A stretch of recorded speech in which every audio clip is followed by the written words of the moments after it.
Hallo zusammen und herzlich willkommen zu einem weiteren Video. Heute mache ich Zeitmessungen von meinem M4 Competition. Ich sitze jetzt bereits im Fahrzeug und ich hätte gesagt, wir legen einfach los.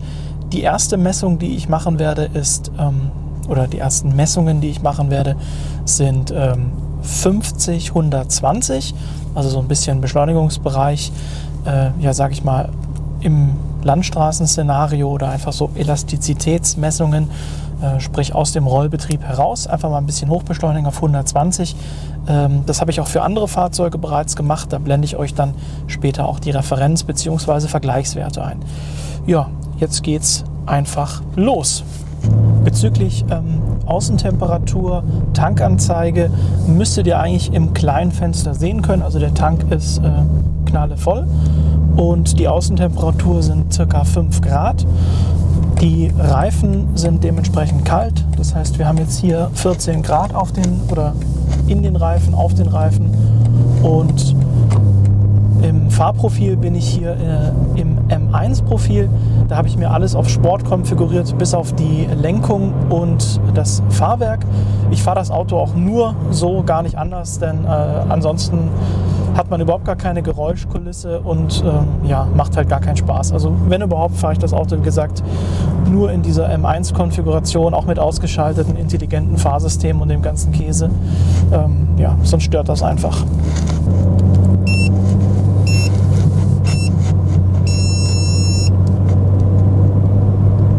Dann mache ich jetzt die erste Messung. Wie gesagt, Komfortmodus oder sowas messe ich jetzt nicht. Ich messe hier alles im Sportmodus bis auf Lenkung und dergleichen.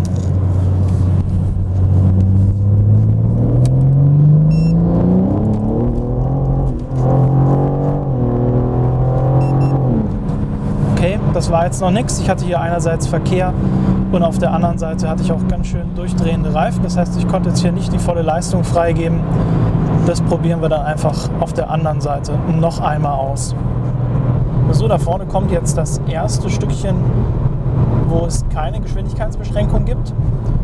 Die Reifen sind jetzt ein bisschen wärmer. Ich bin jetzt so circa bei 20 Grad. Die Außentemperatur ist auf 6,5 Grad gestiegen. Und jetzt schaue ich mal, ob 100, 200 ich ein bisschen mehr Glück habe mit der Traktion. Normalerweise müsste es jetzt besser sein. Es hat aber auch ein bisschen genieselt. Das heißt, es ist alles so leicht feucht. Da muss ich jetzt mal schauen, ob das funktioniert oder nicht. Und natürlich müssen wir schauen, dass wir hier irgendwie einigermaßen freies Plätzchen bekommen, was schon wieder nicht so gut aussieht.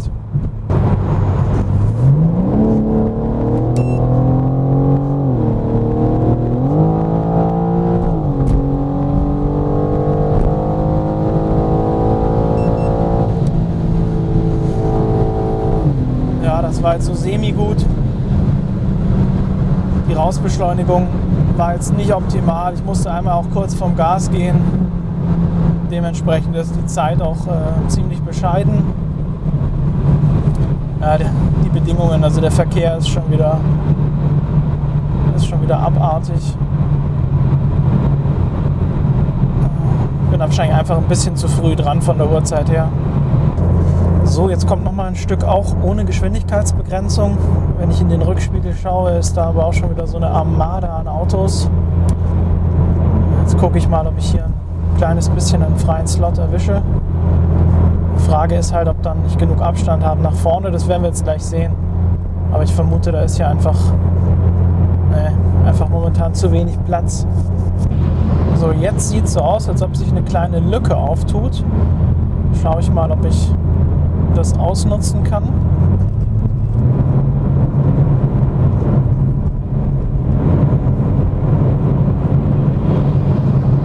Ich werde jetzt den Gang mal manuell vorwählen.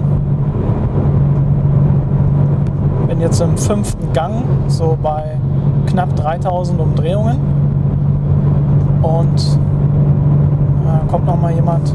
Und jetzt könnte es gehen. So, jetzt lasse ich mich noch ein bisschen zurückfallen von der Geschwindigkeit. Das seht ihr ja. Wie gesagt, 5. Gang, knapp 3000 Umdrehungen. Und jetzt starten wir es mal.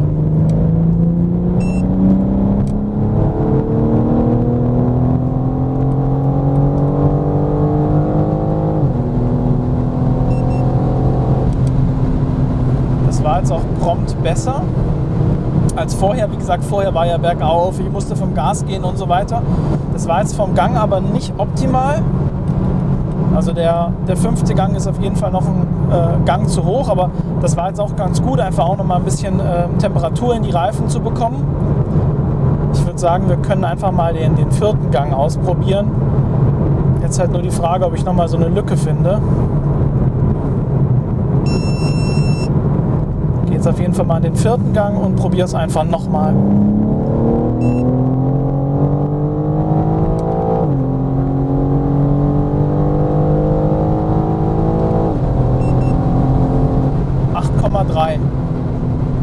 Das finde ich schon ganz gut. Das finde ich schon ganz gut. Ich weiß, der M3, also ich habe ja so eine M3 Competition davor gehabt, der hat 450 PS laut BMW. Der ist leichter und da war die Zeit irgendwas um die 9 Sekunden. Das blende ich jetzt auch noch mal ein. Mein M2 Competition mit Software und eben Gewichtsreduktion, der ist irgendwas um die 7 gefahren, 7,3 oder so. Also das heißt, der ist jetzt, natürlich ist das Auto hier PS-technisch ja ungefähr auf einem Niveau wie mein M2 Competition, aber eben viel, viel schwerer. Deswegen habe ich jetzt auch nicht erwartet, dass er da in die Zeitregionen von dem M2 Competition kommt. Aber ich muss sagen, für so ein serienmäßiges, standardmäßiges Auto, vor allem mit dem Gewicht, er hat ja dann doch 1,85 Tonnen oder so, ist das 8,3, finde ich wirklich gut. Ja? Und was man auch sagen muss, dadurch, dass er so schwer ist, ist er auch sehr gutmütig. Also der M3 Competition war da deutlich agiler und quirliger beim Beschleunigen. Das Fahrzeug hier, also der M4 Competition, ist aufgrund des Gewichts und natürlich auch aufgrund der breiteren Reifen, sowohl an der Vorder- als auch an der Hinterachse, deutlich souveräner. Also der beschleunigt einfach viel gelassener. Da ist nicht so viel Bewegung und Unruhe drin.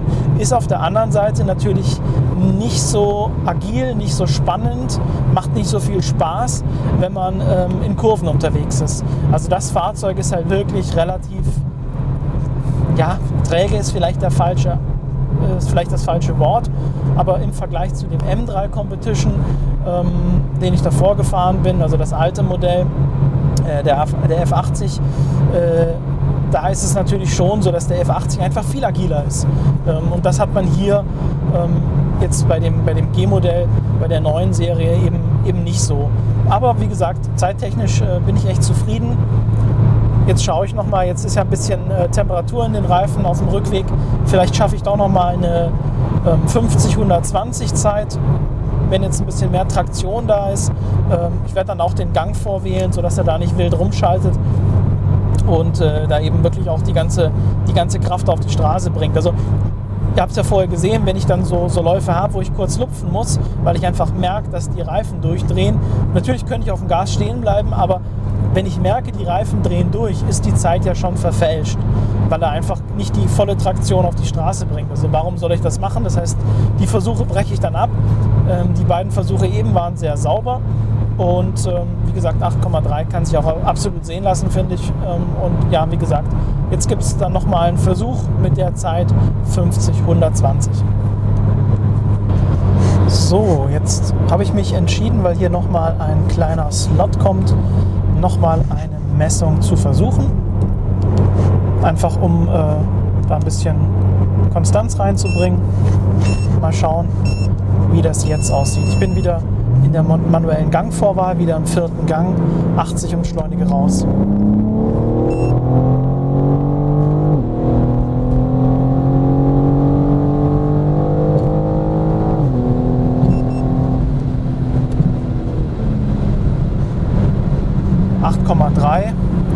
War eigentlich fast die absolut identische Zeit. Es war die identische Zeit. Okay, krass. Okay. War nicht genau die identische Zeit, aber war sehr ähnlich. Ich habe ja nochmal ein also eine neue Session gestartet, deswegen war das jetzt der erste Lauf von der neuen Session und er hatte die Referenz nicht mehr zu anderen. Das war aber vorher auch eine 8,3. Das heißt, also diese 8,3 ist schon mehr oder weniger das Optimum. Wie gesagt, ich hatte jetzt überhaupt gar keine Traktionsprobleme. Traktionskontrolle ist ja auch aus. Das heißt, das hätte ich auf jeden Fall gemerkt, wenn da jetzt die Reifen durchdrehen. Traktion war voll da. Vierter Gang hat sich jetzt für mich auch sehr, sehr gut angefühlt beim Rausbeschleunigen. Ja, also insgesamt ist diese 8,3 damit auf jeden Fall auch bestätigt. Jetzt, wie gesagt, nochmal der Versuch mit der 50-120 Zeit. So, jetzt haben wir einen Spot, jetzt ist frei. In dem Fall werde ich den dritten Gang nehmen.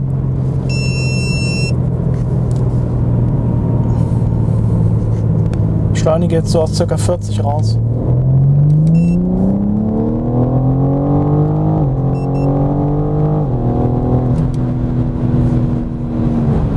Das waren jetzt 3,5. Das war ganz okay. Ich hatte ein ganz kleines bisschen Traktionsprobleme, wirklich minimal. Jetzt ist noch mal ein bisschen frei, da probiere ich es einfach nochmal aus gleich.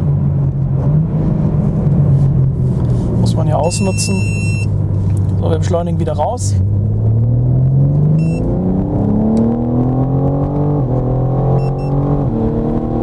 Ne, das war vorher ein Tickchen besser.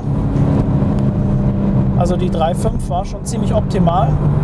Hatte jetzt auch wieder leicht Traktionsprobleme. Also aus der 2 würde keinen Sinn machen, wenn ich jetzt hier schon bei der 3 Probleme habe. Jetzt ist es natürlich heute, wie gesagt, auch relativ kalt, es ist feucht. Das heißt, es ist jetzt nicht optimal für die Traktion, aber das ist das generelle Problem. Ähnlich ging es mir ja auch beim M2. Wenn es da nicht wirklich furztrocken ist und die Reifen richtig knacke warm, dann ist einfach, ist da zu viel Kraft da. Also die Autos sind dann da einfach zu stark, um aus 30 oder 40 km/h entsprechend voll raus zu beschleunigen. Das geht dann halt leider nicht. Dafür haben wir ja aber die 100-200 Zeit und wie gesagt, der eine Lauf hier 50-120, der war ziemlich gut. Da war nur ganz minimal Traktionsprobleme. Also ich sag mal, wenn alles passt, könnte ich mir vorstellen, vielleicht eine 3,3. Aber so war es eben eine 3,5, was ja auch in Ordnung ist. So, ich hoffe, es waren ein paar hilfreiche Sachen für euch dabei. Ihr habt jetzt 100-200 Zeit und eben die 50-120er Zeit. Ich blende, wie gesagt, jetzt hier auch nochmal die Referenzzeiten ein von den anderen Autos, die ich entsprechend genauso gemessen habe. Ich wünsche euch eine gute Zeit und hoffentlich sehen wir uns im nächsten Video. Bis dahin, ciao!